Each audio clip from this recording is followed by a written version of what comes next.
Kelly, can you hear us? Can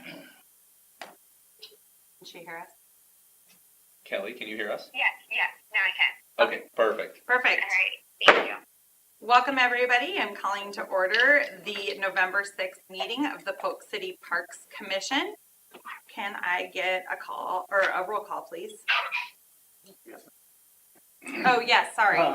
For the purpose of the meeting, if there is no objection, Nick Otis will be serving as secretary as Monica Converse is absent. Is there any objection? All right, roll call. Delaney. Present. Savage. Here. Converse. Ted Maple. Here. Holland. Here. Nick Otis is here. Jablonski. Here. Thank you so much. We have a quorum. Attached and printed to all of you is the minutes from October 2nd. Is there any corrections? And if not, can I have a motion to approve the minutes from October 2nd meeting? I'll make a motion to approve. Second? 10 Apple second. All those in favor? Aye. Aye. Those Aye. opposed, same sign. All right. Minutes are approved from our previous meeting. Audience items. Nothing tonight, man. Thank you. Regional Park pre-campaign process with Mr. Faber. Well, thanks for the opportunity to be here with you this evening. I just thought it might be helpful to kind of walk through the pre-campaign feasibility study process with you so you kind of know what's coming up over the next couple of months. I'm going to pause you just for a second for anyone who is watching on YouTube and for Kelly who's not present. Mr. Faber is the primary owner of the Renaissance Group who has been commissioned by our council to look into the feasibility of the regional park project and fundraising efforts around that. And tell us just a very 10,000 foot view of what you're presenting tonight. Yeah. So RGI has been in Central Iowa working on projects like this for the last 34 years now. And I've been with the company for half that time. And we work with all kinds of not-for-profit organizations, churches, hospitals, schools, retirement homes, parks, and libraries in the municipal sector. Our job is that we work with our clients to present the case for the project to the community and then measure the community's willingness to support that project, whether that be financially in terms of philanthropy, at the polls, if there should be a borrowing capacity issue that's ever brought to bear for a public project. And in this case, we've been asked to kind of be that unbiased third party that comes in and works alongside this team to tell the story of why a new regional park is so important for the future of Polk City, and then to circle back and measure that and try to quantify what level of support really exists within the community for the proposed regional park. So that's the process I'm going to outline here in a few moments for you this evening. We'll have plenty of time for questions on the back end, but if you have a question of clarification as we go, please don't hesitate to ask. Fundamentally, for a project like this to be successful, we know that there are a number of factors that we have to bring to bear, not the least of which is the leadership provided by the Parks Commission and the City Council and City staff. Understanding that at the end of the day, your endorsement, your involvement in this project means a lot to the community that you serve. And so we've designed this process and honed it over those 34 years to really help us understand how best to tell this story. The easy way for me to describe this whole thing is have any of you ever had to ask somebody for $1 million? Yes. Not seriously. If you're going to ask somebody for $1 million, would you mail them a flyer and hope they check the $1 million box and send it back into you? Probably not, right? You would do what? You'd sit down with them. You'd kind of lay out your thoughts and your plans. You might walk them over to the site. You might look around. You might think about who you want to have in that room beyond just you so that that person feels comfortable and feels trusted and feels valued. Well, I know that we don't have 75 or $100 million potential donors here in the community to support the new regional park. It'd be great if we did, that'd make our job a lot easier. But the truth of the matter is, we can provide that same type of experience to an audience in our community that has the capacity to make a meaningful philanthropic impact on this project. So our goal is to give that $1 million donor treatment to our best 50, maybe 75 potential giving units in the community. This is a survey that is done with a heavily weighted bias toward those top 50 to 75 gifts. We just finished up our component of the, as you know, the Icon Water Trails private fundraising. It's a $130 million project. The campaign is going to end up being $32, $33 million. And I will tell you that it's the top 40 donors that make or break that project. It's the top 40 to 50 donors on every project. And so we can't leave to chance that that audience really understands the effect that the park can have for the community and all the benefits that come with it. We also can't take for chance that they're going to dive in and do a deep dive on all the data and all the research that you've done to get this project to this. So we want to lay out a process here of leadership development and then that targeted education and that measurement. That is really the bones of the pre-campaign process. We start with leadership development, knowing that who's involved is essential to the outcome of any fundraising effort. We want to pull together a group, and they're our beta group, and they are going to come together and help us review that presentation that we're going to make with somebody who curiously looks like Jason, presenting that information. He will walk them through a case document and a storytelling experience that really lays out what we need, why we need it, how much it's going to cost, and what the benefits are to the community. We're in the process of pulling the information together for that right now. We just met last week. We'll meet again this week to continue that process. And before we even get to that task force, that leadership development group, we're going to come back to this team. We're going to come back and make sure that you have the opportunity to help us understand what is important as you talk to the community and as you have those conversations. We don't have the market on good ideas cornered. We need your input into that process. And so our plan is to be back to this group in the December meeting with the draft of that material so that we can get some feedback from you before we take it outside. We go from that leadership development team to that targeted education. This is done in small groups. Again, people who look curiously like yourselves, some of you will probably make really good hosts for those small group meetings. To pull together, to coalesce a group of your peers, your friends, your colleagues here in the community, and to bring them together so that Jason can tell this story in a meaningful way. Once we get done with that, we'll circle back and we'll conduct confidential interviews with 25 to 30 of that audience. And using that data and the experience of having done this a couple hundred times in the state, we'll extrapolate out and be able to find for you not only how much money can be raised for this project privately, but what level of public support and sentiment exists for the project, and what are the most important components to make certain are included in the project. That process is going to be fast-tracked with the goal of having this work done so that we can come back with a final report in the month of March. So if you want to think about it this way, the red there, I'll zoom in. Because if I can't read it, then you certainly can't. We are in that red section right now where we're working on developing our case for support. The next piece that we'll go to right away will be that task force group and that beta group. And we'll be back to you before that meeting so we can gather your input into the case development. Then we'll move into the green section with our small group hosts and our one-on-one meetings. There again, I think some of you will probably make excellent hosts, and we'd ask that you consider that when we get to the time. And then finally, we'll come back and conduct the interviews and review that report with staff, and then ultimately with this group and with council. I do have a question for you. Yeah. When it says determine top, does that say 75 or 20? Yeah, 75. 75. Does that include corporate and private? All donor types. Okay. Yeah, we don't distinguish at this point in the campaign, Ashley, between a corporate, a foundation, or an individual. Okay. It's a human being or a group of human beings who make a decision about investing in the community. Mm-hmm. And so that's going to include, in your case, not only people who live in Polk City, but those individuals and companies that have an interest in the future of Polk City.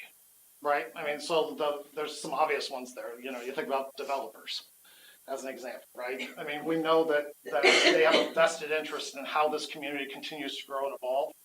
And they also have the resources to be able to help bring to bear some of these community amenities that not only improve the quality of life for people that are here now, but frankly add value to their lives in the community over the course of time. And so we want to include them in there regardless of donor type at this point.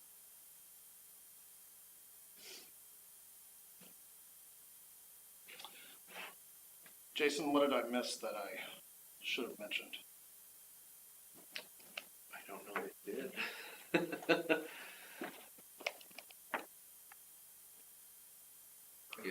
I do have a question for you, Josh, Yeah. if you don't mind, without divulging anything proprietary. Do you have sort of like a formula when it comes to the perspective of your donors, how you determine donors for a community? Is it based on a radius, already some sort of significant or some sort of involvement in the community, or how do you identify potential prospects, right? I'm just kind of curious what your scope is, the breadth of how Yeah. big that lens is that you look at. It varies dramatically by project type and by community. And the reason I say that, Jeff, is that there are some unique project types that have a much wider purvey. I'm doing the fundraising campaign for Blank Park Zoo right now. Yep. It's the only zoo in the state of Iowa. Our circle there is much more significant. I mean, they have board members from Pocahontas and from Charles City and from Quad Cities. And so our sphere there is a much larger sphere because it's such a unique set of services. When it comes to things like parks and pools and libraries, every municipality has them, right? I mean, we don't have to drive but 20 minutes from here and we can get to another library, or we can get to another park, or what have you, right? And so those tend to be much more consolidated, their donor bases, into the community in which they are. You asked about the logic model. When we conduct those interviews, we are quantifying responses through the interview process that we then plug into an algorithm. I mean, and we maintain that algorithm pretty ferociously. Because it's what allows us to predict with a great degree of accuracy the likely levels of giving and the likely levels of emotional and voting support within a community for a project. And so that's a piece that we really continue to maintain and, of course, add data from every campaign. We will never, of course, share with any other organization what a donor did on a project here, and we wouldn't share with you what they did on another project, but we do maintain that behind the scenes so that we have that logic. And now at this point, I mean, we've had to start graduating, frankly, data because it's too old. You got to be able to use current data because the numbers have changed so dramatically. Projects like this were $5 million projects when I started doing this work, and now they're $20 million projects just because of economic conditions and the construction industry. Does that answer your question? Yeah, no, most definitely. Thank you. I guess my follow-up question too is, do you anticipate, or what are, I guess I want to be as transparent as possible. What do you anticipate or see as the current headwinds when facing something like this in their current economic status post the pandemic and with current inflation rates? I mean, I guess, is this going to be challenging in our current economic state for what we're looking for? Or I guess I'm just kind of curious from your professional perspective. Again, this is what you do on a daily basis, right? Yeah, absolutely. I'm happy to answer your question. I don't expect you to be a fortune teller by no No. means, but based on recent data. I'll say this, that even 3 or 4 years ago, I would have been maybe thinking about the top 100 to 125, 150 prospects for a campaign like this. It's more like the top 40 or 50. Okay. Kind of make or break us now. Because there is a chasm that has developed economically between people of great means and, the rest of us who are, who notice what, I notice when the price of diesel is over $5. I pay attention to that because I'm filling my truck and I'm doing those things. Statistically, the wealth gap has widened. It's widened. And so the other thing that we've seen is that, of course, there was a lot of stress in the environment, in the economic conditions as caused by the pandemic. But while people lost money, people also made a lot of money fast. If you are somebody that had assets and you look at your assets today versus your assets 5 years ago, I mean, if you were just in index funds, you've done pretty well.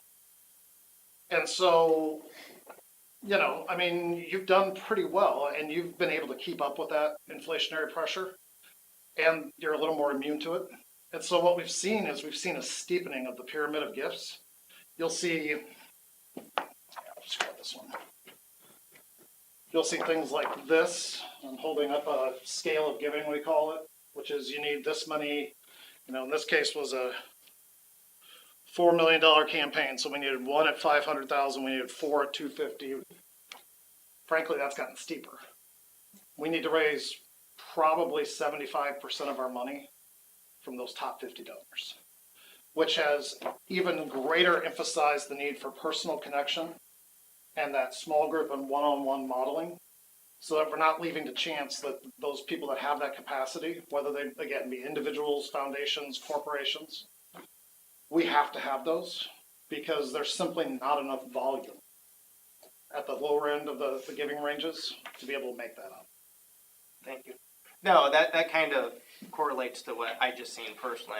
We just came off of our, I participate in the yearly United Way Yeah. giving. And unfortunately, I hate to say it, but to summarize, the wells got shallower, right? So the primary donors have actually had to participate or give more than the normal user base. Well, and then age is a factor in there as well, because most of the gifts that if it's an individual making a gift, most of those major gifts are made out of assets, not income. And so with that, you've got, you know, look, I'm sure that there are 40-year-olds who have a great wealth of assets, but they're not plenty. There's not a lot. I mean, most of us need the time value of our work to be able to develop assets. And so you typically don't see those assets in donors under the age of 50, unless there was some family wealth that came to bear in that condition. And so you really look at that audience of 50 to 70 as a critical audience for projects like this, because they still are working and they have the capacity to replace those assets, but they've also had time for those assets to be able to develop and grow to the point where they can think about writing a, you know, $5,000 or $50,000 or maybe a $500,000 check. Thank you. One of the first things that we have to do on this is kind of look at the scale of project to be tested in the community. We want to build consensus around a project. We also want to build consensus around a project that is credible and believable from the outset. You could probably have a $50 million regional park plan. I don't think it'd take very much for you to get to, you know, that kind of a number. That's not a credible plan, right? People kind of laugh you out of the room. You never really get into the conversation because they think, well, that's silly. We're not going to have that conversation. So one of the real challenges that we'll have on the front end is doing everything we can to make certain that we are addressing all of your community needs, while at the same time developing a story to tell that is believable and credible. And so, you know, Jason and I met last week. We'll meet again this week. But I mean, if something's not absolutely critical to that plan, this is probably the time to, you know, put it in as a future phase. You know, and phasing a plan like this is oftentimes how you're able to present the large number and say, look, we're going to go as far as the dollars will allow us to go. And here's our plan for today of how we're going to do that. And then we can always circle back and make adjustments on the backside of that when we have more information down.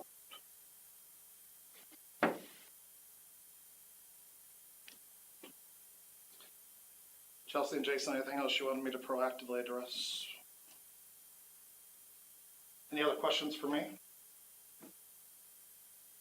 When you're targeting the 40 or whatever number it is that you pick for donations, do you have to have it spelled out that what their donation can get them, you know, like in terms of naming rights or anything like that, or is it pretty open-ended, just asking saying, this is our vision for the regional park, and we're asking you to, buy into it? Or do you actually get down to specifics about it and saying, would you be willing to sponsor the shelter or this or that and have your name?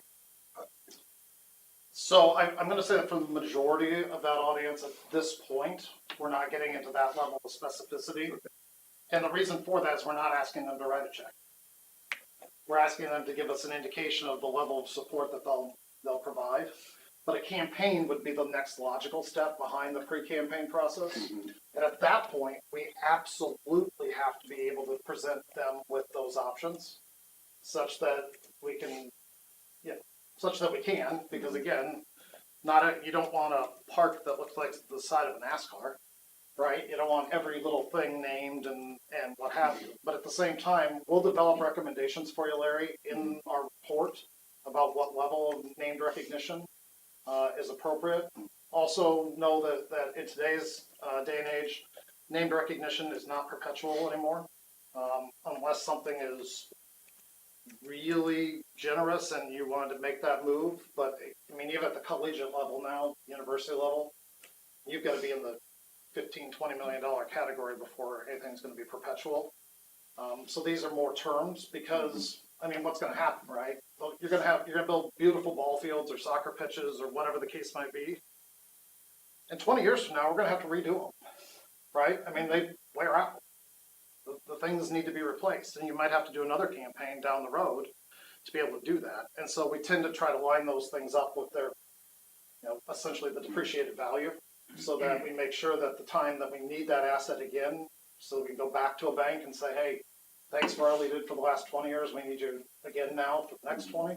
That we have our depreciating assets lined up with that time frame. Does that answer your question? I have one follow-up question too, just because chances are some of us up here are going to be tasked with being on the task force. When you're talking about these private meetings or intimate meetings, however you want to phrase them. Yeah, small groups. What does that look like with foundations and corporations? Are we tapping into foundations and corporations within our community, or that doesn't seem like small group intimate to me to go meet with Apple, right? Those are going to be more one-on-ones. They would be. Okay, that was my question. We talk about it in small groups and one-on-ones. Okay. There are two kinds of one-on-ones. There are the one-on-ones where there's an expectation based on, whether it's a Microsoft or Facebook or a principal or, whatever the case might be. And then there's also one-on-ones because not everybody plays well with others. And so sometimes people are just used to that treatment and that behavior. And so rather than try to lean away from it, we just lean into it. And so there's going to be people that are going to be better met with one-on-one or in really small groups, like you, Jason, and one other person. Yep. That type of thing. I will mention, and, again, it's going to be totally up to this group. My recommendation for your task force group would be to have one representative from this team on that and one representative from council. We owe it to you as a Parks Commission and as a council to come back to you and check this with you every step of the way. What we found is that if we have too many of the cooks in the kitchen when we're presenting that to an outside audience, that outside audience is much less likely to give us honest feedback. They're your friends and neighbors. They respect you, they're grateful for what you do, and they don't want to push back because they want to respect the work that you've been doing. And frankly, we need them to push. If there's going to be a push, we need to hear it. And so we want to make sure that there's always a clear line of communication, a clear tie, so that this group can hear firsthand from one of you what that meeting was like. At the same time, we don't want to inhibit that audience from giving us good, honest feedback because they're trying to be good friends and neighbors.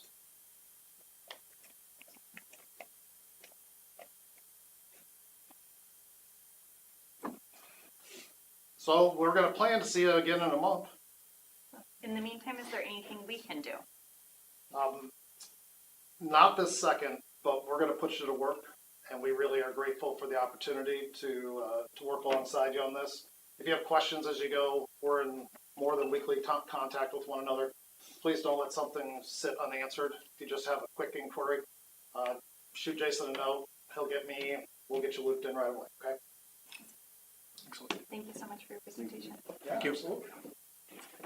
All right, number 6, a discussion of the Parks Commission action plan. This was a discussion that started at our last Parks meeting.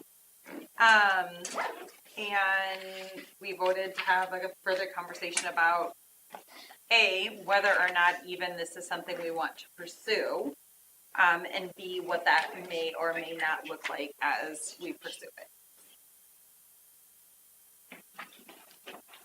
Did everybody have a chance to look over that? What are our thoughts? What are our perceptions? I admittedly did not have an opportunity to review the information that Jason sent out. But I think it's worthwhile. I skimmed over some of the other surrounding communities, some of their definitions with the Parks Commission. And again, I think there's some opportunity, but I would like to be able to go back through it again. That's just my opinion. Other thoughts? I didn't see a lot that jumped out at me as things that we would need to add to our plethora of duties. That's not the right word, but That's a good word. it is a good word. It's a good But word. it's not the right word. Dearth. To our to our palette of duties.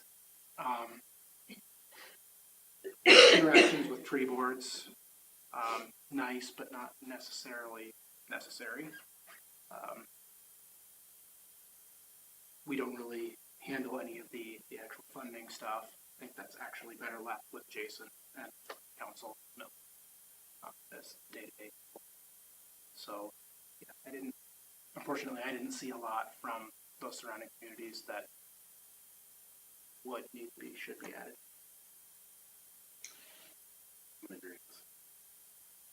Larry, Yeah. anything you want to add? Yeah. The only thing that I generally saw in there was some sort of like list of things that the council would contact the parks board for. You know, like, for an example, not that I'm sure he's not a delightful hire, but like, it would have been nice to know who was considered for doing a feasibility study, or that they were hired instead of finding out in the council minutes. The same thing kind of with Friends of Parks. I'm super excited that they're doing all of this stuff, but it'd be nice to know what they're doing or the projects that they're working on so that we can work more closely with them. I don't know what that looks like, or if that's something that's written down, or if that's just procedure we need to establish. I feel like there's a lot of stuff that happens with parks that I find out via social media or Agreed. meetings, and that doesn't make a lot of sense to me as a position. So when you say parks, are you talking about Friends of the Parks? Things I'm that talking happen? about just Parks in general? Friends of the Parks, Kiwanis, I think Well, the one that jumps so out to me Friends is of the Parks, Go Polk City, all of those Yes. private, I have no reason to feel like I should be in. But city actions and council actions, I feel like we should be informed. There's parks, things happen. And I don't feel like Or consulted, or asked for input. notified. So do we have an example? So I just want to continue on that. Sure. So I don't you- want to call Jason out at all. No, because I'm that's super fine. happy with how it, No, how it but, ended but up. you were. But the Little League, or not, the sports complex scoreboards, that's an awesome project. I would love to have been involved with that in some frame. Not consulted, I don't think is the right word. Aware is maybe something that would have been what I think is why we're here. Because I think we maybe could have assisted you. I think you did an excellent job. I'm super excited. I think it's going to look great. But I think that's like, if we're not involved, even partially, what's the point? And that's where this conversation started. Originally, Is it? this summer. Would it be fair that, again, if the ask is to create like is everybody familiar with the RACI chart? No. Responsible, Accountable, consulted, and informed. Again, it's something about, we can create a RACI chart, again, talking about who's informed, who's consultant on certain things. So I guess I wanted to go back to your original comment was about what council or city. So again, we have a differentiation between the Friends of the Parks, right, and what the city does and what Kiwanis does. I think we need to make sure we talk about those individually because they are separate entities, right? But they do ultimately all end up working through Jason. Ultimately, is that fair to say, Jason? Yeah, I mean, if it comes to a park, they're ultimately being funneled through you if it's Kiwanis or Friends of the Park or anybody else. Sure, yeah, those groups that have a giving capacity Yep. will reach out to me, directly saying, hey, we're looking to donate $3,000. What's on your list? Or, with the scoreboards, that came straight from a business that said, hey, our name's up there.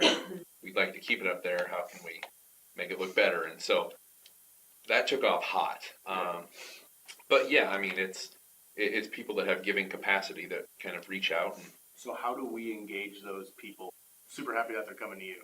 How do we engage those types of organizations to engage us? Maybe that's a better question we should be asking ourselves. But I think going to what you're saying, Jeff, it really is about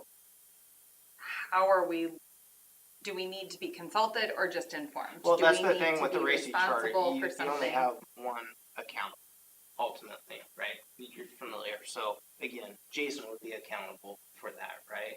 So again, trying to understand what the ask is. Informed. For the most part, informed. And And I again, think if there's I would consider major projects that there's a dollar value. I don't know what that is.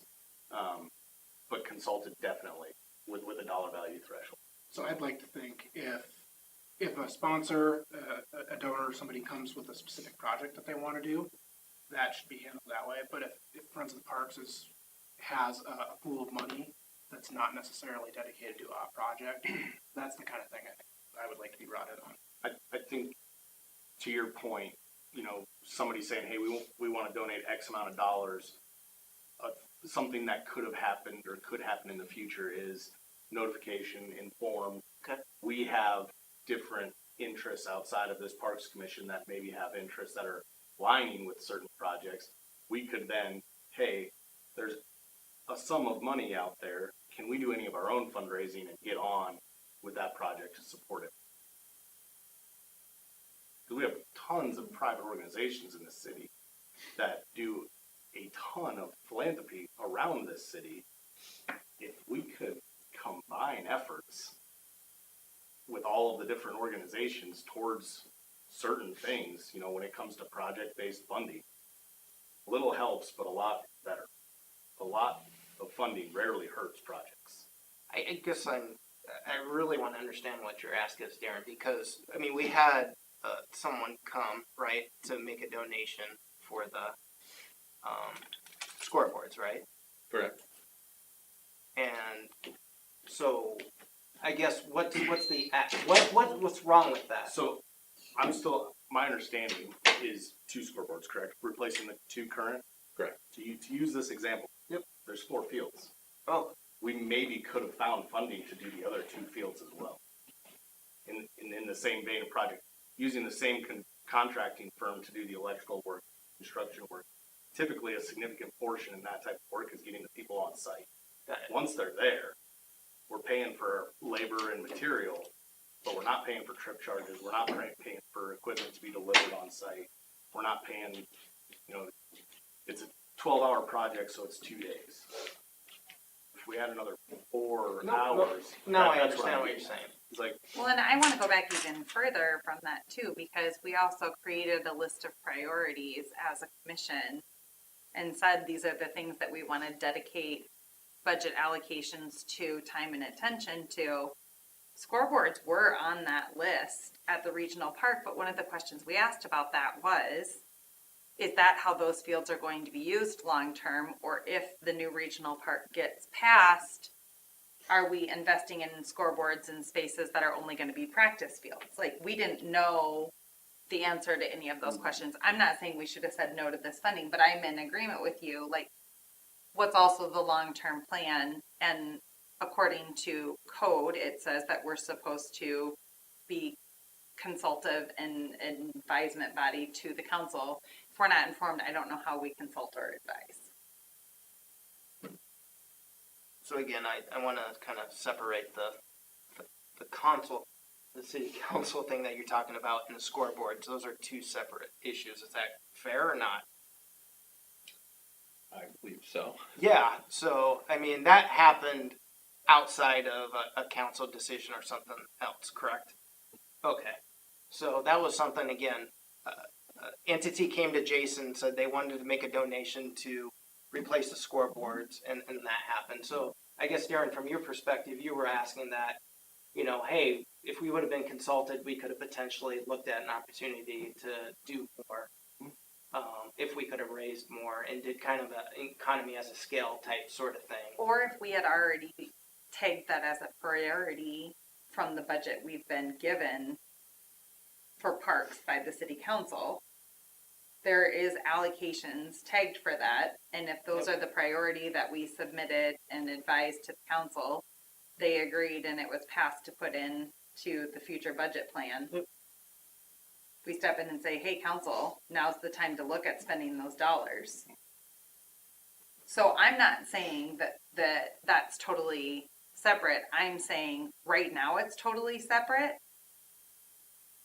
But if there is an advisement body like Parks Commission available to say, hey, by the way, you might have missed this.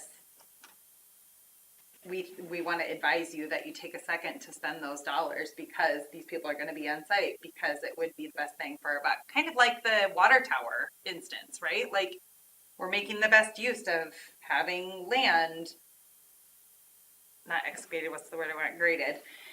You know, that's what I'm trying to get across, is that there's a way to try to look at a bigger picture than I think what we're looking at right now. And also, we're supposed to be advocates for parks, and if we don't know what's going on, it's pretty hard to advocate for parks. Regardless if it's private cooperation or council cooperation. Like, we did not know that the regional park twice got moved to a different budget year before it got moved to a different budget year.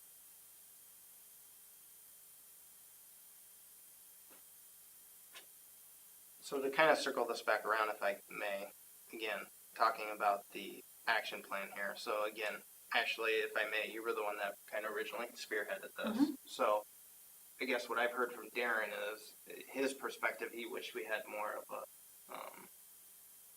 some sort of racy chart. I would hate to take some of, and I cannot say this word, so don't laugh at me, his autonomy, is that right? Yeah, you said it. I would hate to take away some of Jason's autonomy. That's the thing. Again, I've been telling people this, and I say it all the time. I feel like we're going through identity crisis because Jason does such a good job at what he does, 100%. that I would hate to take away that autonomy. Yes, close. I'm with you, and like I said from the beginning, super happy with how it turned out. Yep. But bureaucracy often kills projects. Yep. But I think in this instance, with the interested parties, that the users of that park, we could have had a bigger impact. We maybe still can. I don't know, but So what? it's a good example at a really good project that we should have 100% been in. Okay. And that's all I want to get at, because communication is often, So too much communication can bog down projects. Yep. Especially when it's unneeded, or it's, Jason had called, say, Little League or soccer and said, hey, I have X amount of dollars. Can you guys pony up some to do X, Y, and Z on top of it? That project maybe doesn't happen in the time frame that it does happen. Maybe instead of being ready for next spring, it's more like next fall. Is that, I don't know if that's good or bad, but it's an improvement on what you were all already able to do with what was given.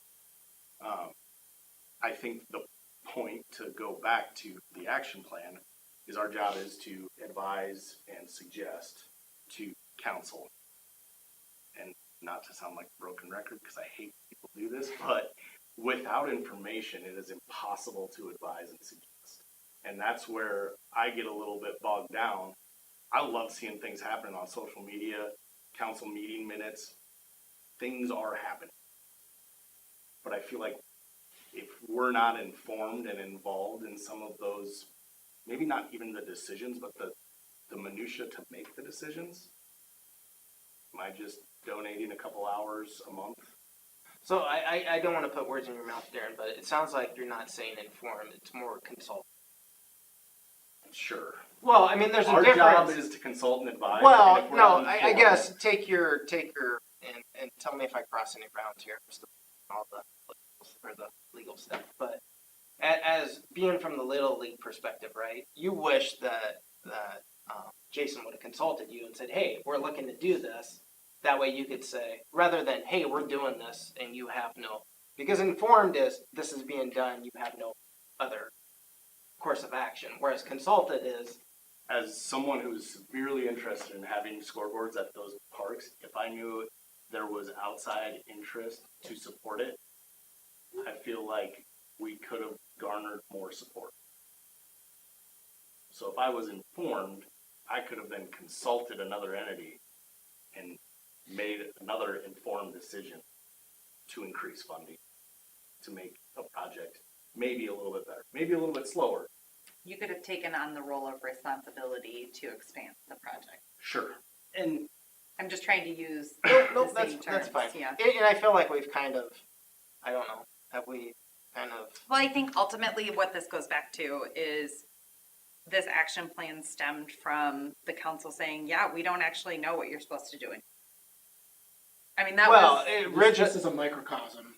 This discussion is a microcosm Yeah. of the larger Yes. issue that we're trying to get. and at that's here. what I'd like to. but again, before even the council, it was us as a body, right, saying that we really don't know what our role is. Right, and the action plan stemmed out of the examples that Councilman Waters gave me from other communities and what he had written down.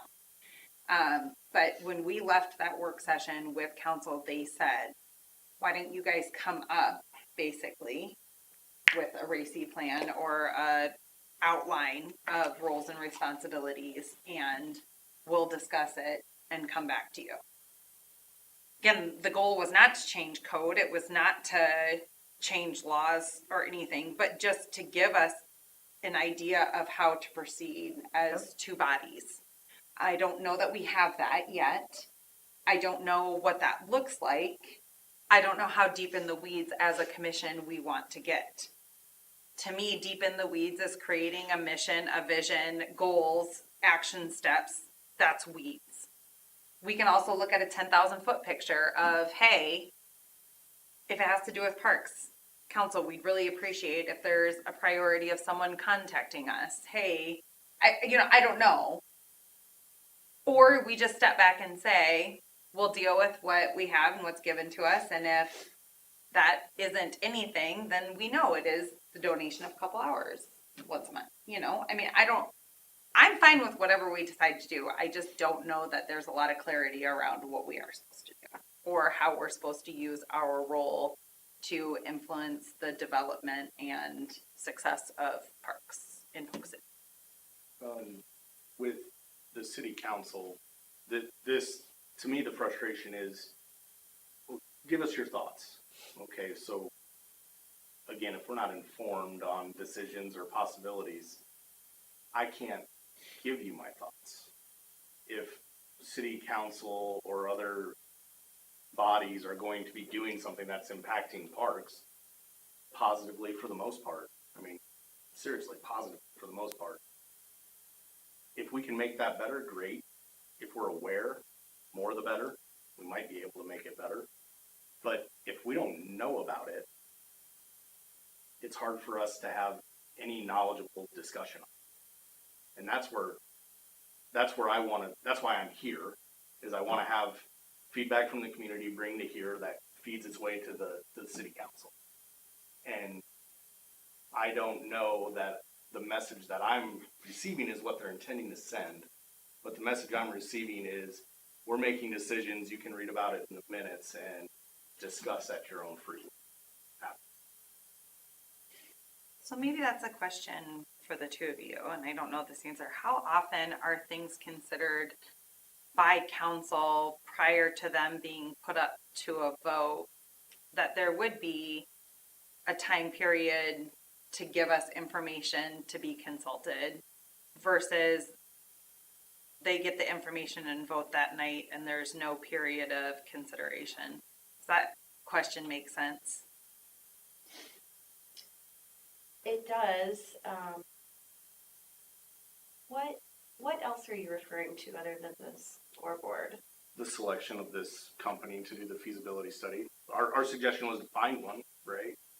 I feel like we probably should have been involved in that work meeting in the selection process. It would be Or nice at least to know at if, least a representative. Or not read it. it'd be nice to know Okay. things like that the regional park was being moved to another year before we found out that it was Okay. going to be. When we told them that it was our second or third priority for the top 10. It sends a clear message to me. Whether that's the message they intend to send, I'm choosing to receive it now. Or like the steps for the bike path. That was given to us. There was never a conversation of it having the pocket park's another great example. Like, thrilled with that project, but we could have been a supportive agency of that project going forward and tried to help thank the Friends of the Parks and their fundraisers and stuff. We don't know any of that information. I know that, again, is separate from council, but it's still information.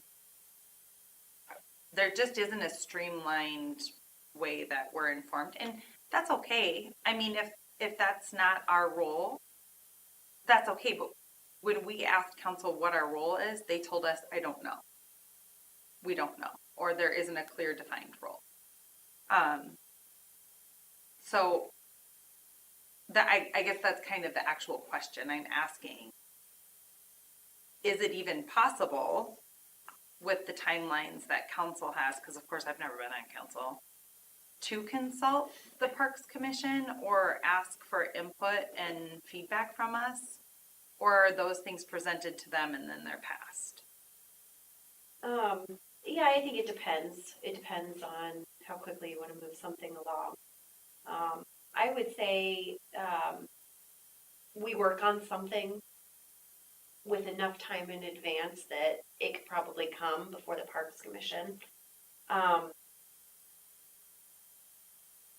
sorry, I'm just trying to understand this a little bit better. So, I don't mean to interrupt, but they typically have to have a reading or a discussion 3 times before they have a vote. Is that correct? no, No? just for Okay. ordinance. Okay. So if they're making a law, then yes, an ordinance requires 3 readings. I'm not super up to speed. Policy and procedure when it comes to that. Yeah, And like developments have zoning changes, so they have to be read 3 times. It's like there are certain things that would impact the community. So people have to have a chance for input. And I fully understand that slowing projects down is a surefire way to slow them down to the point where they don't get executed on. And I don't want to do that. But if they meet every 2 weeks and we meet once a month, I feel like at a minimum, an email notification of some sort, maybe a discussion, having a city council member liaison at our meetings to fill us in on the happenings would be excellent and ideal. And to maybe explain some of the decision-making processes to us. I know the easy answer is to show up to the city council meetings, but I don't think any of us. But then what you're saying is it's too late. If they're voting on it already at the city council meeting, Right. our chance to consult or advise is already gone. Is that a correct understanding? Unless we're showing up as private citizens and placing it in public comments. Yeah. That's my take. I think it's. I just want to say it just out loud. I want to make sure what we're asking for is not unrealistic. Again, That is the question I'm asking right now. So again, trying to understand what our peers do. I know we've looked at. Jason sent us kind of what's on the books from a code and stuff perspective. Again, I feel like what you're talking about, Darren, is totally different than what we've been talking about. What's the responsibility of the board? Because again, you're a stakeholder, somewhat with, not even somewhat, your stakeholder when it comes to the Little League, right? So I feel like that's a different perspective, a different view than an overall arching. I feel like we're all stakeholders in parks, that's why we're here. Yeah, but that's fair. That's fair. But then who's the connection between those entities that are using and benefiting from our parks? Our And parks director. I understand that, but is that also our job as citizens to be connected with those individuals and to be liaisons to, I mean, Jason can't know everybody and do everything in the community either, right? So, I mean, that's why we all volunteered to be on the commission, I would assume. We all had some sort of interest, Yep. right? And wanted to be that voice and perspective. But if there's not ever a chance to be that voice and perspective, why are we here? No, that's fair. It's a fair question. Like I said, it was a fair question when you asked it at the beginning of the year, right? Yeah. I think what Darren is saying is an individual example of how we're all feeling, how I am feeling. I will not speak for everyone. But I think going back to the very question you just asked is like, is what we're asking even feasible? I don't know that answer. Is it feasible to know what's going on before the council passes it? I think so. I think that if we could work on some sort of communication plan, yeah, I think that's a very feasible ask. I don't know if we can communicate that at a meeting though. So maybe it's an email. And I think that that's So, also Again, reasonable. it's back to a RACI, right? So if it's, we look at a RACI, if it has to do with something that's related to the parks, it's either an informed or consulted to the commission. I mean, is that fair? I think if there's a discussion regarding parks at a council work session, the bare minimum would be an email notification to us, right? And then we maybe have an opportunity to, we're not gonna have a meeting, between every council meeting, but we can at least have an opportunity to discuss things with the community, which is what we're supposed to do, and then come here and have that discussion out loud and make a suggestion to the council. That can't happen with every project and every instance, because we only meet once a month. Things happen faster than that at times. But we all can, if there's that channel, that communication channel, I've emailed city council members directly from my personal email on personal subjects, not in any way related to parks, and gotten one response.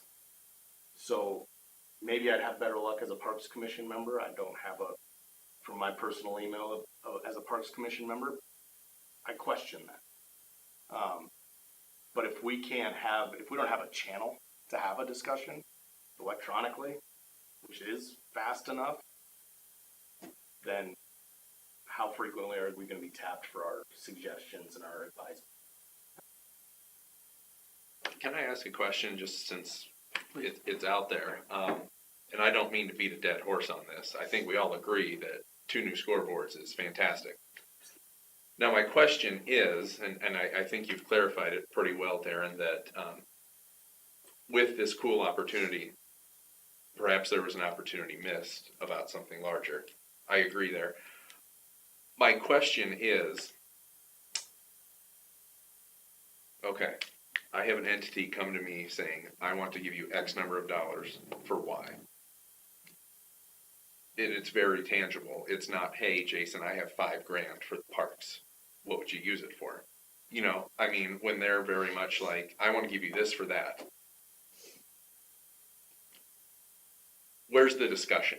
You know what I mean? Like, do I need to say, hold on, I need to go ask? I don't know that it needs to be a discussion, but an opportunity to comment on that. This is like a specific give that you're talking about for Right. a specific thing.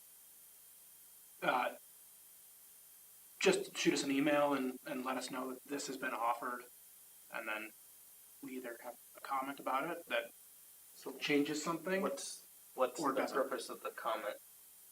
Well, like the scoreboard opportunity. In where this we had the specific money, instance, could he have brought the seeing money it on to the table? Facebook is like, again, this for that, cool.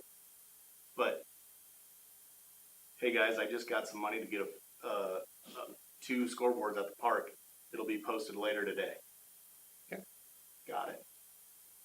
Well, And that to me is informed. I And can then- do that. and then to piggyback on that, I've been confused with being new to the community of the role of the Friends of the Park and the Park Commission in terms of, I'll be reading something on Facebook and it'll say the Friends of the Park are sponsoring this or doing this activity. And in my mind, I'm saying, are they doing that because they came to you and asked you, what do we need to make money, raise money for? Or did they do that because, previously they came to the commission? And so I've been confused even on the whole role of the Friends of the Park, and I've been amazed on what they've been doing. But it seems like you have the Park Commission here, and then you also have the Friends of the Park, and I personally haven't seen how the two of them are been working together. And maybe they've been and maybe where the common person is Yeah. you It's me. versus us, but. I think from a high level, you guys here are policy, procedure of our park system, right? They are advocates of that park system. So yes, they can certainly, as there is no correlation. You're not their boss, they're not your boss. Far from it. I think you're both resources for one another. If a group of citizens wants to fundraise for something that's not budgeted, I get maybe what you're saying, that yes, just being informed is maybe nice, but I don't know. To not get things too tied up in red tape, do we want to discourage people that are passionate about fundraising for our parks? But I understand the frustration, absolutely. So, Larry, to answer your question, yes, they have contacted me about, things that aren't budgeted that they hear the community wanting, like an ice rink. I think that's one of the things they're trying to do right now. I suppose, was there an opportunity to come and ask your graces? Maybe, but do they need it? You know what I mean? Like, that's the purchase of. That's a good question. Do Yeah. they need that if they're looking to spend money on parks? Or do they go direct, if in the case of the ice rink, do they go straight to the council and tell council that we've raised this, or show the council that, how does it work? If they've come up with a sponsor, do they then go to council and just say, here, we have this money, or does it, how does the chain of command work with that? No, they would be in contact with the Parks and Rec department. So maybe looking at how do the Friends of the Library and the Library Commission interact? Sure. So oftentimes the Friends of the Library will contact Director Nowak directly, say, what does the library need? What is something you'd want right now that's not budgeted? She will give ideas, and they'll kind of talk internally, and okay, like that little gaming station, that was something, or the pod right now that they're fundraising for, that study pod. So no, they have a direct conversation with And Jamie. so the Library Commission does not know what's going on with the Friends of the Library. I can't speak to that. I don't know their relationship, but I know a lot of the information about what's needed comes directly from Jamie. I think that the library board might make their goals and priorities very clear so that it's easy for her to have that conversation. So maybe that's something that you all could work on putting in the action plan, is if somebody from the community does come to the parks director, which I think happens often, how can we make it easy for people to give? Because we don't want to make it more difficult. As someone who leads an organization that did exactly this, Yep. I know firsthand. Like, yeah, you want to give money and you want things to get done.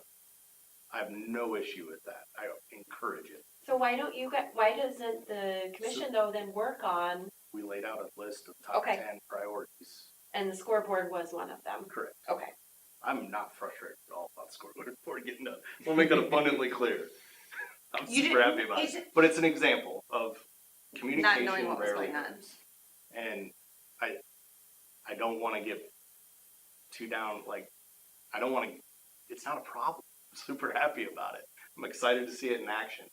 But to me, it's an example of, we have a ton of Go Polk City, Friends of the Park, Kiwanis, all of these different entities that interact within our parks. And if we're just a policy procedure, fine. Let's leave it at that. Makes all of our lives extremely easy for policy and procedure. But if it's improvements in sourcing community comments and knowledge and just making a suggestion to the city council, maybe we need to do a better job of engaging those organizations, private organizations, then flow that information to council.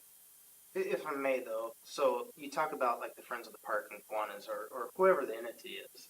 Ultimately, all roads lead through Jason, and Jason, ultimately works with us. He may not. Again, there's a lot of operational stuff that he does that doesn't.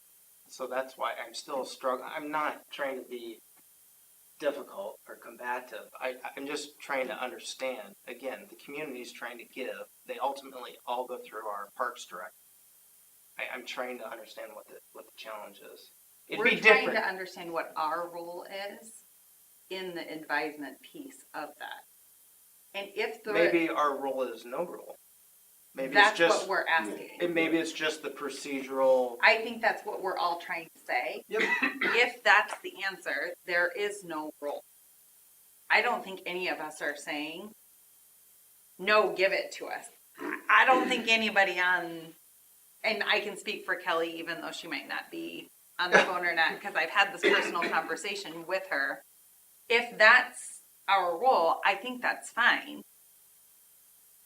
But then I don't think that it's reasonable to ask us to consult and advise council. Because if I have no idea what's going on, I do not know how I'm going to advise anybody on it.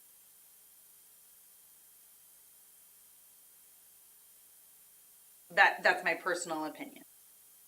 So if we I- want to depart from scoreboards for a second, another example would be the water tower. We had no idea about the water tower at all going into the regional park. So, I thought we did. no. We were told it was going to the park. And that was only after it was discussed at council. I read it. Me. So, no, we did not know it was going on. I came to a meeting in September of 22 before the decision was made, and we thought so. talked about it. I thought so. Yeah, I thought there It was presented. It there was presented after we one of three requested it choices. be No, presented. I thought Chelsea came and told us that there was several options, and the most sense it made was at the park, Yeah, I just remember because hearing that. of the elevation and everything we already own in the ground and stuff like that. Because I have to tell you, that was not a fast decision. No, it was That was not. that was a 6-month process. That would have been prior to me being on. So Yeah. Okay. I maybe have missed that. I mean, I recall coming Yeah. to a Parks I Commission don't meeting doubt to it. talk to you guys about Yeah. the water tower Yes. project. You did. I'm just, Yes, you did. I wanted to make sure we all were aware of that Yeah. you were well aware of the water tower and it hadn't even been decided. But the conversations that were happening were that we're talking about putting the water tower out the park, but that could be a good thing because that could initiate the park Correct. beginning sooner. Correct. Okay. Right.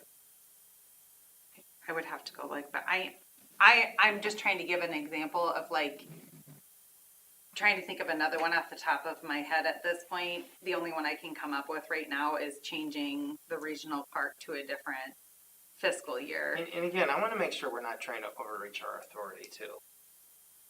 We know our report. Yes. Well, actually, we do. It's Yeah. documented in. Sorry, I can't say what it's called. It's already documented. City The code. CIP. Code of ordinance. The ordinance. The ordinance. Yes, thank you. It's already documented. To advise and consult city council. Yeah, On and parks. that's ambiguous, on right? parks projects, right? Yes, it's very open.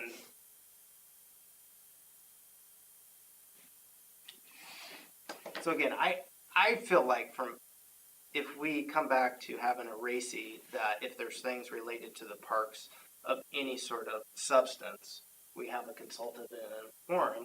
Again, that would be something to start with, a framework, better than what we have now. Does everyone agree or not? If you don't agree, that's fine. No, I agree. My angle here is information. Yep. Because I feel like that's what we're here for, is to be informed and be able to discuss goings-ons with the park. Yep. That's it. Well, and maybe what maybe we're asking for is, in my case, would be to add a couple of information items on our meeting. Because like, had it had not been on Facebook, I wouldn't have known that you had success with the scoreboards. And also, if you don't follow on Facebook, you wouldn't know that the Friends of the Park are trying to raise money for their skating pond. So as an information item on the agenda, it would be an opportunity for you to give yourself a pat on the back, say, here's some information. We're gonna get 2 new scoreboards because X organization came to me. And just by giving that information, that to me answers some of the questions that what I'm hearing up here. And it gives you an opportunity to toot your own horn about, if I hadn't watched on Facebook, I wouldn't have known that you accomplished that. So by putting it on the agenda, it makes it official, that we're, here's some information. We're getting 2 new scoreboards because, X contacted. That may be a start from what I'm hearing. So we do get that in the reports of particulars. Yeah. That's generally where you would cover that kind of stuff. And that's what I wanted to ask Residential. Chelsea being here, Yeah. what constitutes something being an agenda item? I feel like, and yes, I was gonna talk about the scoreboards at number 7 tonight, Okay. but if there's a different way to do it, like I said, I'm not a city clerk, I'm not an expert If there on was something agendas. about it that But we could then change or have an actual discussion about before, say he's got the money and he wants to know exactly how we want to design the new scoreboards or whatever, then it might be an agenda item. But right now we've got the money for it and this is what we're doing kind of thing. So it's reports and particulars. I'm gonna look to you, Ashley, if I may, Mhm. just because this was again the original item. So I guess where do we? I mean, we've kind of 30 some minutes danced around Right. this. I don't have an answer. Does anybody? I mean, we've talked about issues, what everyone's perceived as an issue. Do we have any suggestions on resolutions or suggested fixes? Council liaison, president of meetings. So we've had one up till 2-3 months ago. You always have. We had one. Yeah. It's Ron. It's Well, yeah, but Ron hasn't been at the past couple, but we've always had. Yes, we've always had a Correct. liaison. There's always a parks liaison. I think that person's presence at this meeting speaks volumes at how this meeting is perceived at the council meeting.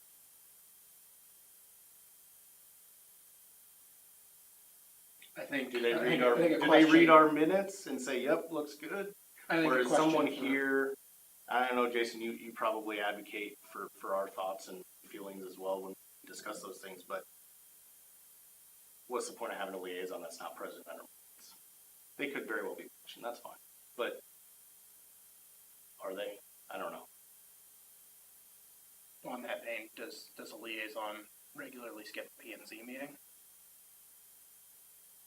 I don't know. I think, yeah, I mean, they do the best they can. I think the things that you have to remember is they're essentially volunteers. You know, they have to go to 2 council meetings every month. So it's hard. You guys know, you get busy in life. Your families get involved in things. So we will certainly pass that along of the importance there, but I would rather have them skip one of these than an actual council meeting, certainly. But yeah, it'd be nice to have regular representation and possibly a stand-in if they can't, if they can arrange that. Just somebody would bounce questions off of. Well, I think one thing that I can take away tonight is, you know, when these cool opportunities arise, yeah, I don't want to bring them to a screeching halt, and I think there is an opportunity where it's a blank check. If somebody wanted to bring us a $10,000 blank check, absolutely, that conversation happens. I think, yes, absolutely, going forward, when there's an opportunity, I'll make a note. I will inform you guys with at least a short email saying this happened. I worked with this person. So, yeah, so maybe you don't find out about it on social media. So, in that aspect, I can apologize on that. No, but no apologies necessary. Don't no. apologize for doing good things. Like, yeah, that's but no, I can start sending more emails when awesome. cool things are happening. And I guess I thought, listening to this presentation here, it sounded to me like that as the park commission, more is going to be expected of us and more is going to be asked of us in the coming months. And so there's a side of me that says that at this point, I'm not so sure we need to continue talking about what our role is. I think there's, you know, a facilitator's already saying that they want the Parks Commission to be involved in this next project. So I don't know, I'm personally comfortable the way we're set up right now. I think too, you look in the next, I don't know, tell me if I'm way out of line on this one, Chelsea, but like 3 to 5 years, we're going to have a few new developments that are going to be online that will have parkland dedication with park design. You know, I know that stuff. It doesn't happen every month that we get to choose, you know, equipment like we did at Lost Lake. You know, I think those things where, you know, you picking this design over that design, this color scheme, or, you know, park policy, you know, when you look at our ordinance for parks right now, it's pretty good, you know, pretty proud of it, but, you know, there will be opportunities in the future, just probably not monthly. So, you know, I don't know if maybe that lends itself to, if y'all think monthly's too much, I don't know. I mean, you guys can kind of help set your schedule if you think every other month, quarterly. I don't know, just spitballing here, you know, if just to meet, you know, I try not to with y'all, but you know, whatever, you know, I value your guys' time too. You know, you guys are volunteers. I appreciate it. So whatever works going forward, you know. Can I ask maybe a professional, but also, I don't mean to put you on the spot, so fully feel free to say I'm not prepared to answer that. Do you need us? Like, are we an asset to you in any way? And if so, what makes us an asset? No, easily. A yes. So, you know, when council has asked, you know, here's a new park, you know, I think you guys being part of the process of designing that park, that is a voice of support for that park. You know, when you guys saying, yes, you know, we like concept A for price B, yes, that means a lot that it's not just Jason, one person singular, saying this is the park. You know, that is the park commission saying, yes, council, we agree. We think this is how you should spend that $200,000. So yes, you know. So maybe let me kind of extend that question a little bit. I think maybe in the last 12 months, just kind of using last year as kind of a more regular year than the last other years I've been on the commission. Maybe that's happened 2, maybe 3 times throughout the year. do you see us being an asset to you or being something that you would need more than quarterly? It's hard to tell the future, but I think quarterly could work with, of course, the option of always saving that first Monday if something were to happen between January and April, let's say. Yeah, as long as, that this room is reserved on the first Monday of the month, should something else be needed. As it stands now, we cancel meetings if we don't actually have anything pertinent to have.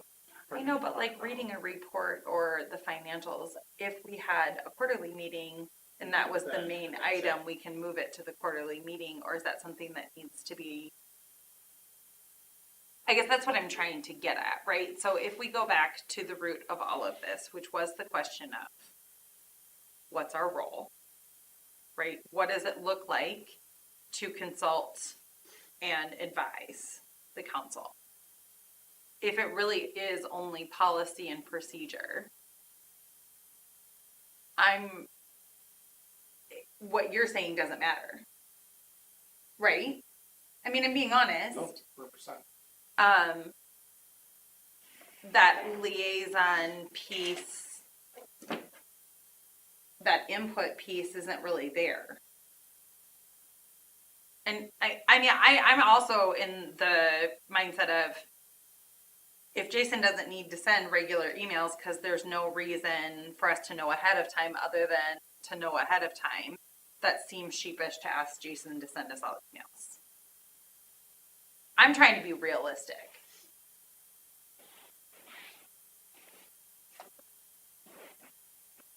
I mean, if we're coming together once a year to create a list of priority items for spending taxpayer dollars and recommending that to the council, and then periodic other items,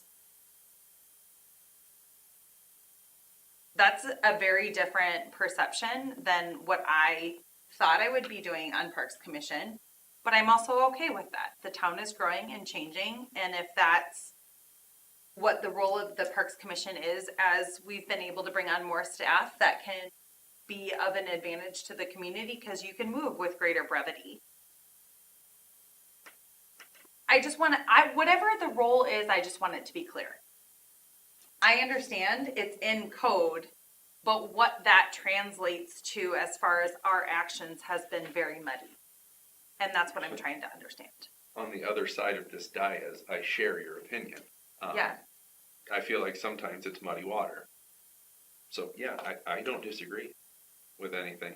I try to not exacerbate the problem on my end, but I don't think you are. I think you're caught in the middle with us in the sense of we don't know what we're supposed to be doing.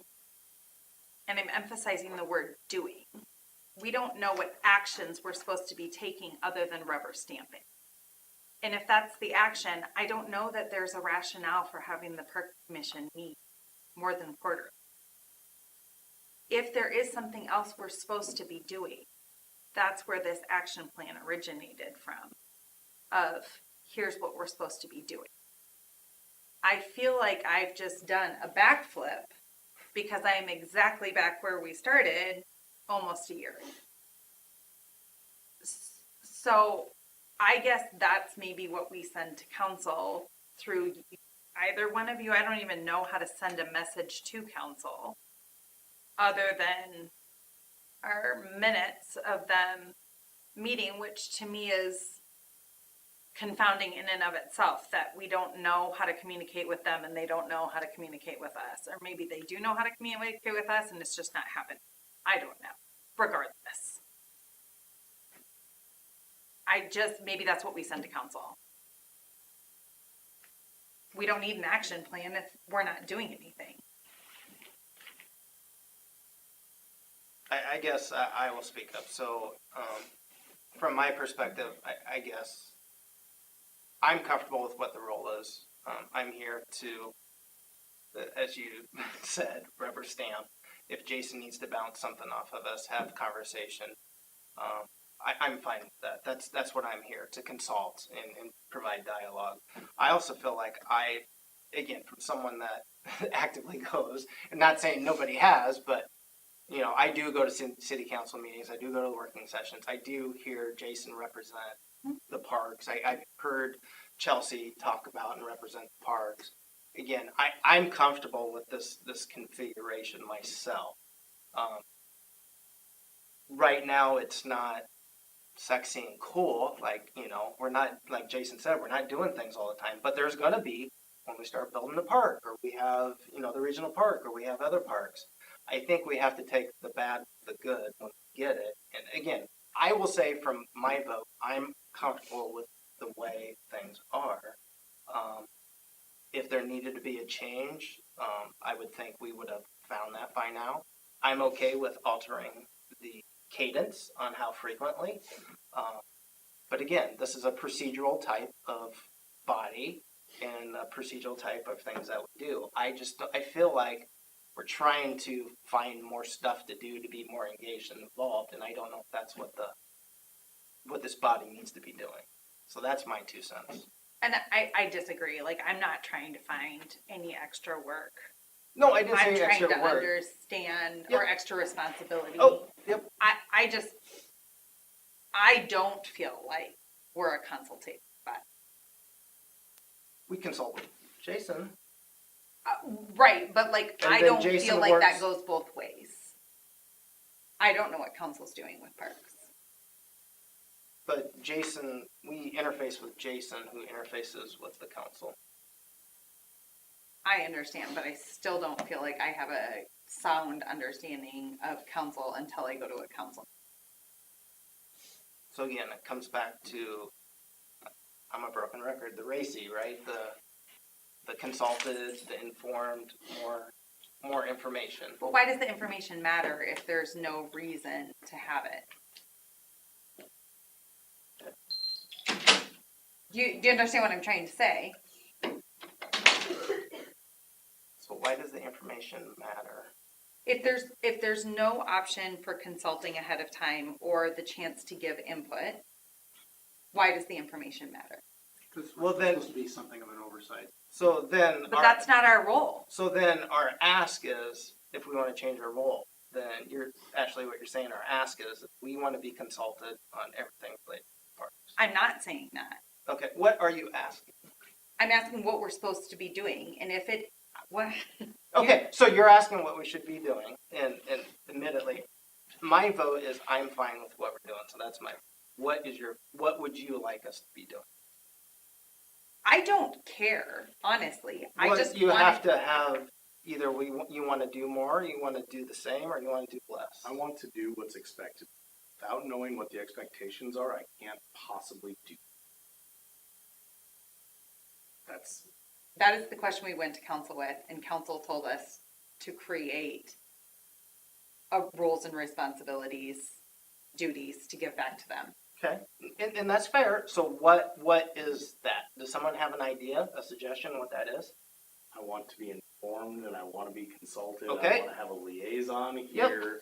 I can directly take our voice to the city So council. again, so Darren's vote is he wants to be consulted and informed more, right?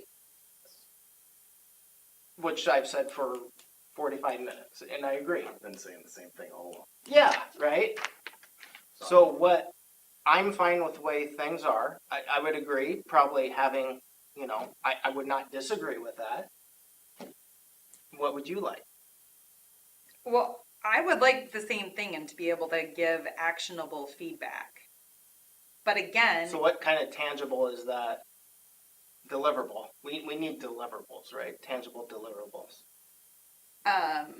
Or you could skip and maybe Yeah, Nick has something just- or Larry has something.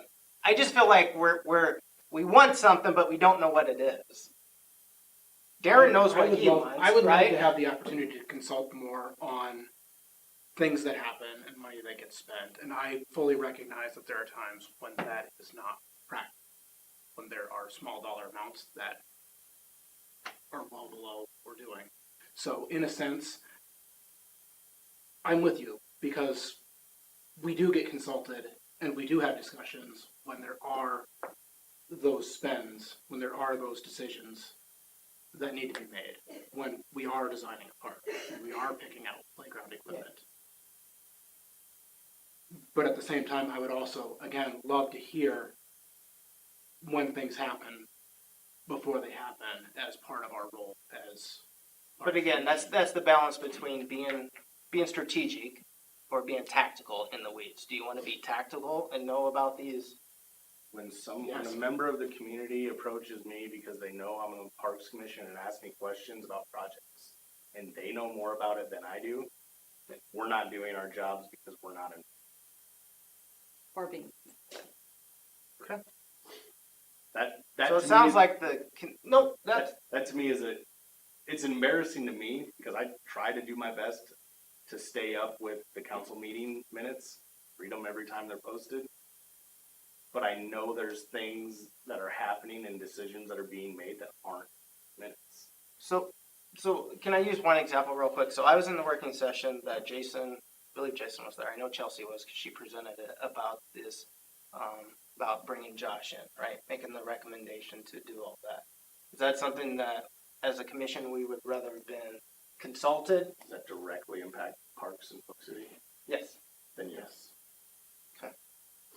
So it sounds like our ask is that if it's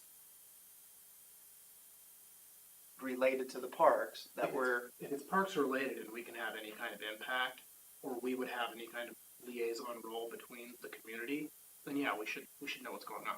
but then again, where do you draw the line between? Is it happening in the parks in Polk City? There's the line. I like that line. I feel like it's really easy. I Parks don't Commission have goes to in. have any kind of say in what's happening, but Okay. if I'm supposed to be a liaison about it, I'd like to know. Jason? May I ask a question?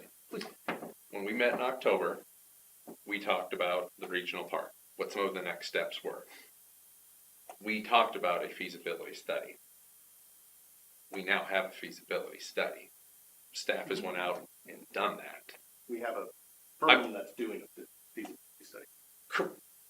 That's the first step in getting a feasibility study. I'm just curious. Help me. I just want to understand this completely clear. What are we upset about? I'm not upset about anything. Okay. I'm not.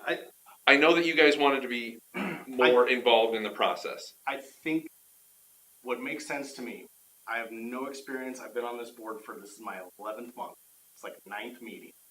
My experience is 0.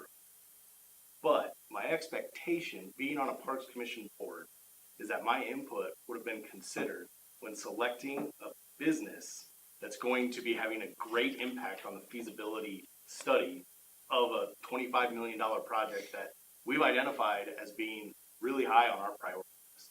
That, to me, would be a fairly reasonable expectation as someone who's sitting on a Parks Commission board for the first time.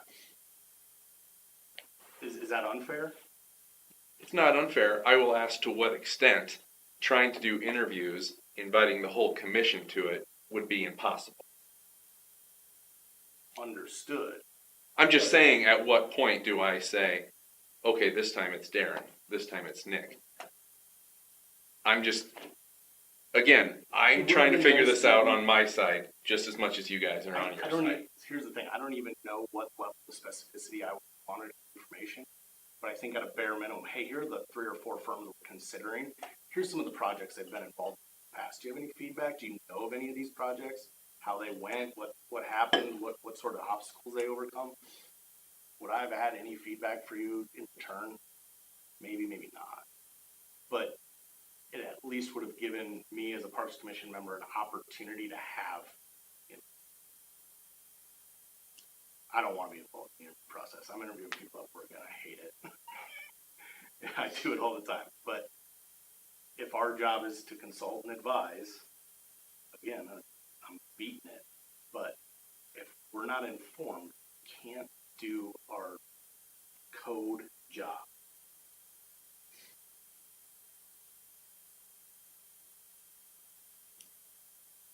So I am going to table this discussion because we're spinning wheels and I think we need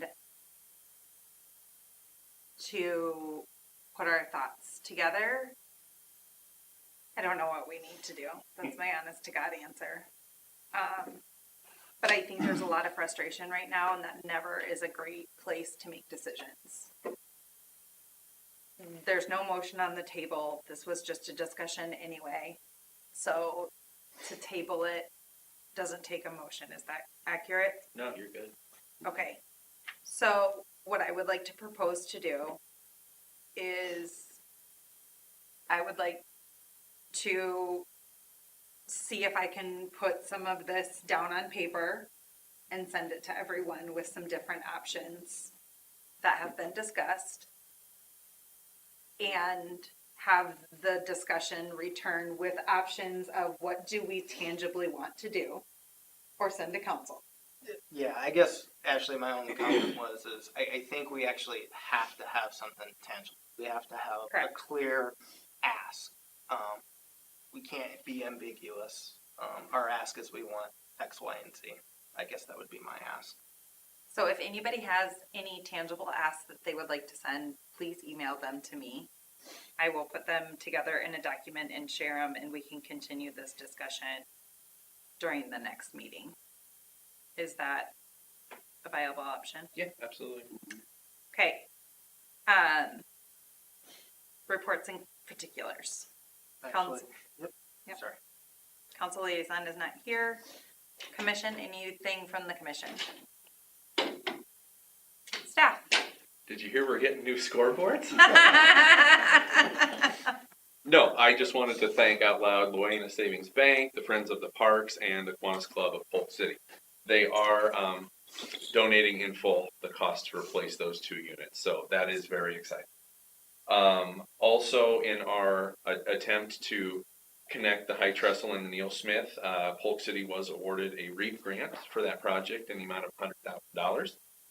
So just keep chipping away at it. And the only thing I had tonight was I just wanted to wish the 3 of you up there with your names on ballots tomorrow best of luck. If we lose you here, sorry, but we're moving on. So good luck to everybody. I have nothing. Anything else for the good of the cause or the council? Is there any report on fees collected for complex renovation? That was an effect July 1st, correct? Am I right on that? That is correct, yes. I do not have those numbers with me right now. I will gladly report that in December. Perfect, thank you. Yep. Does the REAP award allow you to move along anything faster, or do you still have to keep chipping away and getting more money? Before you can start actually doing some shovels in the ground? And the REAP fully secures our phase 3 portion through the regional park. We're still short for phase 5. We're short about $500,000 still. And that's the phase with the regional park. Phase 3 is, yes. Yes. Yep. Just in case people don't have the phases memorized, I want I know. Can you explain how that works if they'll just execute on the bike path through that property? Is that how that will work, or? That's tough. There's lots of moving pieces with that part. So I don't know that we have that figured out yet. Our hope is to get the water tower in and then be able to construct the trail, but we could be doing mass grading at that time. So I'm hoping to have like a better layout of the phases in the next, I don't know, we'll say several months coming. But yeah. Didn't know how that was gonna. I wish it was easy. I wish it was like, let's just construct a trail through the park, but it's lots of moving pieces with that property, so. All right. There be no other input. I would like a motion to adjourn our meeting until December 4th. My motion. I said. All those in favor?